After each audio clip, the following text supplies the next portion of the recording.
আসসালামু আলাইকুম। বাংলার সংবাদে সবাইকে স্বাগত জানাচ্ছি। আমি নাইম ফাথুম মুবিন। সংবাদ শিরোনাম। ইন্নালিল্লাহ, আবারও মধ্যপ্রাচ্যে ভয়াবহ তৃতীয় বিশ্বযুদ্ধ শুরু হয়ে গেছে। দখলদার ইসরায়েলি বাহিনী এবং মার্কিন যুক্তরাষ্ট্রকে কোনোভাবেই ছাড় দেওয়া হচ্ছে না, চলছে হামলার পর হামলা। আর এরই মাঝে আমাদের হাতে এসে পৌঁছেছে যুদ্ধের সর্বশেষ গুরুত্বপূর্ণ সবথেকে তাজা আপডেট সংবাদ আপনাদের জানিয়ে দিব। প্রথমেই জানিয়ে দিব ওমান উপসাগরে মার্কিন যুদ্ধজাহাজ লক্ষ্য করে হামলা ইরানের। ওমান উপসাগরে যুক্তরাষ্ট্রের একটি ডেস্ট্রয়ার যুদ্ধজাহাজ লক্ষ্য করে হামলা চালানোর দাবি করেছে ইরানের নৌবাহিনী। তেহরানের অভিযোগ, জাহাজটি ইরানি বাণিজ্যিক জাহাজের বিরুদ্ধে পরিচালিত মার্কিন অভিযানের অংশ হিসেবে কাজ করছিল, তাই সেটিকে ধসিয়ে দিয়েছে ইরান। এরপর জানাবো কুয়েতের বিমানবন্দরে হামলা ঘিরে নতুন বিতর্ক, যুক্তরাষ্ট্রকে দায়ী করল ইরান। কুয়েতের বিমান ঘাঁটিতে ব্যাপক হামলা চালিয়েছে ইরান। এরপরই সেই হামলার জন্য উল্টো যুক্তরাষ্ট্রকে দায়ী করেছে ইরান, কারণ যুক্তরাষ্ট্র যদি ইরানের বুকে আক্রমণ না করত তাহলে কুয়েতের বিমানবন্দরে এই হামলা চালাতো না তারা। এদিকে হরমুজ কবে খুলবে জানালেন ডোনাল্ড ট্রাম্প। মার্কিন প্রেসিডেন্ট ডোনাল্ড ট্রাম্প বলেছেন যে তেহরানের সঙ্গে একটি চুক্তি স্বাক্ষরের সঙ্গে সঙ্গেই হরমুজ প্রণালী পুনরায় খুলে দেয়া হবে। আজ ওভাল অফিসে সাংবাদিকদের তিনি এসব কথা জানিয়েছেন। ট্রাম্প বলেন তিনি কৌশলগত এই জলপথ খুলে দেওয়ার জন্য প্রয়োজনীয় সব ব্যবস্থা গ্রহণ করেছেন এবং তিনি চান যে কোনো মূল্যে জাহাজগুলো আসলে যথাযথভাবে যদি সবকিছু করতে পারে সেটি সবার জন্য খুব ভালো হবে বলে এমন তথ্য নিশ্চিত করেছেন যুক্তরাষ্ট্রের প্রেসিডেন্ট ডোনাল্ড ট্রাম্প। তাই তিনি ইরানের সঙ্গে আলাপ আলোচনা করে সবকিছু তিনি এগিয়ে নিয়ে যেতে চান বলে এমন তথ্য নিশ্চিত করা হয়েছে।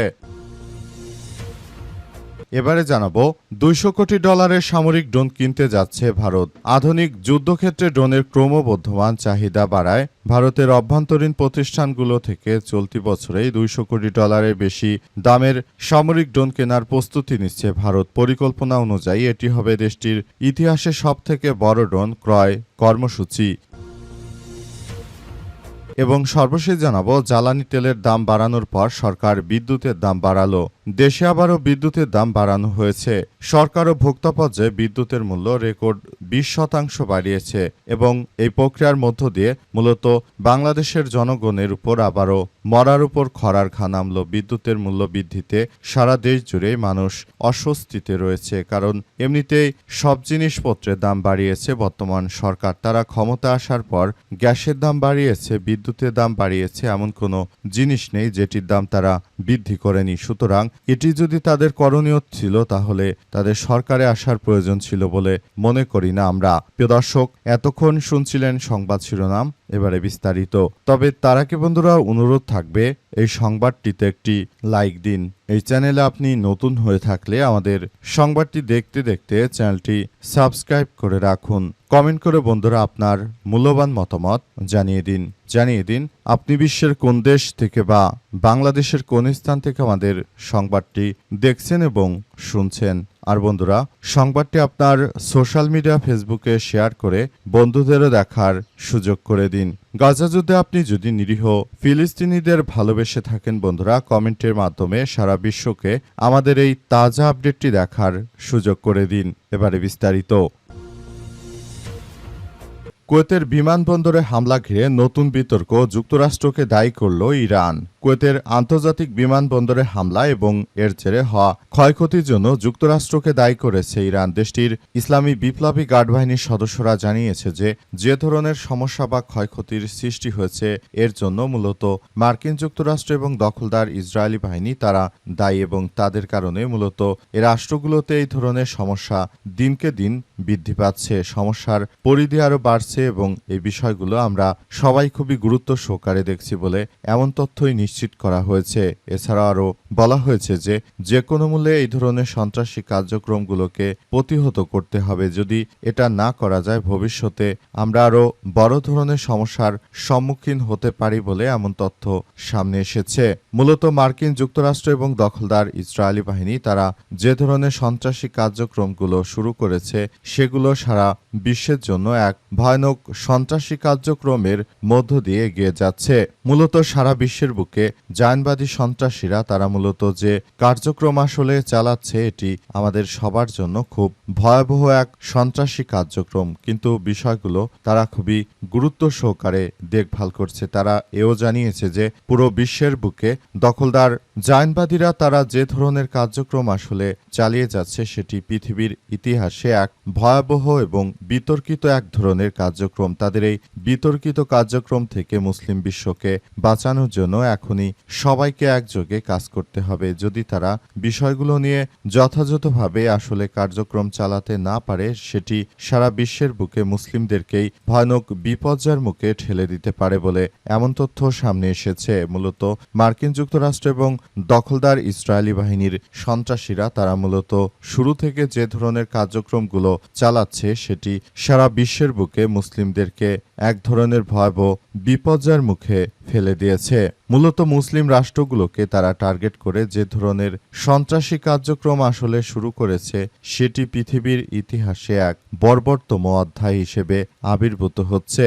মার্কিন যুক্তরাষ্ট্র এবং দখলদার ইসরায়েলিরা তারা মূলত এই কার্যক্রমগুলো চালিয়ে নিজেরা মুসলিমদেরকে একদম ধ্বংসস্তূপে পরিণত করার জন্য সর্বশেষ তারা এই কার্যক্রমগুলো শুরু করেছে। তাদের এই ধরনের ভয়ানক কার্যক্রম পৃথিবীর বুকে মুসলিমদেরকে এক ভয়ানক পরিস্থিতির দিকে ঠেলে দিতে পারে বলে মনে করা হচ্ছে এবং এই বিষয়গুলো খুবই গুরুত্ব দিয়ে দেখা হচ্ছে। 200 কোটি ডলারের সামরিক ড্রোন কিনতে যাচ্ছে ভারত। অত্যাধুনিক যুদ্ধক্ষেত্রে ড্রোনের ক্রমবর্ধমান চাহিদা বাড়ায় ভারতের অভ্যন্তরীণ প্রতিষ্ঠানগুলো থেকে চলতি বছরই 200 কোটি ডলারের বেশি দামের সামরিক ড্রোন কেনার প্রস্তুতি নিচ্ছে ভারত। পরিকল্পনা অনুযায়ী এটি হবে দেশটির ইতিহাসের সবথেকে বড় ড্রোন ক্রয় কর্মসূচি। দেশটির সরকারের সঙ্গে করা একটি শিল্প সংস্থা রয়টার্সকে এই তথ্য নিশ্চিত করেছে। ড্রোন ফেডারেশন অব ইন্ডিয়ার ডিএফআই এর সভাপতি স্মিত শাহ জানিয়েছেন এই পরিকল্পনা বর্তমানে উন্নত পর্যায়ে রয়েছে এবং আগামী 18 থেকে 24 মাসের মধ্যে এই ড্রোন সরবরাহ করা হতে পারে। সম্প্রতি সময়ে কৌশলগত ট্যাকটিক্যাল শ্রেণীর ড্রোনের জন্য সরকারে দেয়া 30 বিলিয়ন রুপির বা $313 মিলিয়ন ক্রয়াদেশ যে নতুন এই বরাদ্দের পরিমাণের কথা উল্লেখ করা হয়েছে। 550টিরও বেশি কোম্পানি প্রতিনিধিত্ব করা সরকারের সঙ্গে ঘনিষ্ঠভাবে কাজ করা ডিএফআই এর সভাপতি স্মিত শাহ জানিয়েছেন যে পরবর্তী ধাপে ভারতে কৌশলগত ড্রোন সংগ্রহের পরিমাণ 200 বিলিয়ন রুপি বা $200 কোটি ছাড়িয়ে যেতে পারে। তিনি আরও জানিয়েছেন যে জরুরি বা কর্মক্ষম চাহিদা মেটাতে এই নতুন ক্রয়াদেশগুলো ফাস্ট ট্র্যাক প্রক্রিয়ায় সম্পন্ন হতে পারে। আগামী 24 মাসের মধ্যে ড্রোনগুলো তারা ডেলিভারি পেতে পারে বলে এমন তথ্যই সামনে এসেছে। ওমান উপসাগরে মার্কিন যুদ্ধজাহাজকে লক্ষ্য করে ইরানের ভয়াবহ হামলা। ওমান উপসাগরে যুক্তরাষ্ট্রের একটি ডেস্ট্রয়ার যুদ্ধজাহাজকে লক্ষ্য করে হামলা চালানোর দাবি করেছে ইরানের নৌবাহিনী। তেহরানের অভিযোগ জাহাজটি ইরানি বাণিজ্যিক জাহাজের বিরুদ্ধে পরিচালিত মার্কিন অভিযানের অংশ হিসেবে কাজ করছিল। তবে যুক্তরাষ্ট্রের এই দাবি সরাসরি অস্বীকার করেছে তেহরান। ইরান মিথ্যা ছড়াচ্ছে বলে অভিযোগ করেছে যুক্তরাষ্ট্র। বার্তা সংস্থা আনাদুলের এক প্রতিবেদন থেকে বলা হয়েছে যে মার্কিন যুক্তরাষ্ট্রের যে কোনো কার্যক্রমকে তারা প্রতিহত করে দেওয়ার জন্য পুরোপুরি প্রস্তুত। সেজন্য ইতিমধ্যে মার্কিন যুক্তরাষ্ট্রের যে কোনো ধরনের অনাকাঙ্ক্ষিত ঘটনাগুলোকে ধসিয়ে দিয়েছে ইরানের ইসলামী বিপ্লবী গার্ড বাহিনীর সদস্যরা। মার্কিন যুক্তরাষ্ট্র এবং দখলদার ইসরায়েলি বাহিনী তারা যে ধরনের কার্যক্রম আসলে শুরু করেছে এটা সারা বিশ্বের বুকে এক ধরনের ভয়ানক কার্যক্রম শুরু করেছে। বিশেষ করে তারা মুসলিম রাষ্ট্রগুলোর দিকে টার্গেট করে এই ধরনের আক্রমণাত্মক হামলা চালাচ্ছে। হামলা চালিয়ে তারা মূলত পুরো বিশ্বকে একদম ধ্বংসস্তূপে পরিণত করতে চায়। তারা এমন কিছু করতে চলেছে যেখানে মনে হচ্ছে যে সবকিছু একদম ধ্বংসস্তূপে পরিণত হচ্ছে। মার্কিন যুক্তরাষ্ট্র এবং দখলদার ইসরায়েলি বাহিনী তারা যে ধরনের কার্যক্রম আসলে শুরু করেছে সেটি আমাদের সবার জন্য অনেক বড় ধরনের সমস্যার সৃষ্টি করেছে। মার্কিন যুক্তরাষ্ট্র এবং দখলদার ইসরায়েলিরা তারা মূলত এই ধরনের কার্যক্রম চালিয়ে মূলত সারা বিশ্বের বুকে তারা নিজেরা বড় ধরনের এক সমস্যার সৃষ্টি করেছে, যে সমস্যা আসলে ধীরে ধীরে আরও বড় আকার ধারণ করছে। তবে যুক্তরাষ্ট্রের যে কোনো সন্ত্রাসী কার্যক্রমকে প্রতিহত করার ঘোষণা দেওয়ার পাশাপাশি তাদের বিরুদ্ধে অ্যাকশনে গিয়েছে ইরানের ইসলামী বিপ্লবী গার্ড বাহিনীর সদস্যরা। হরমুজ কবে খুলবে জানালো ডোনাল্ড ট্রাম্প।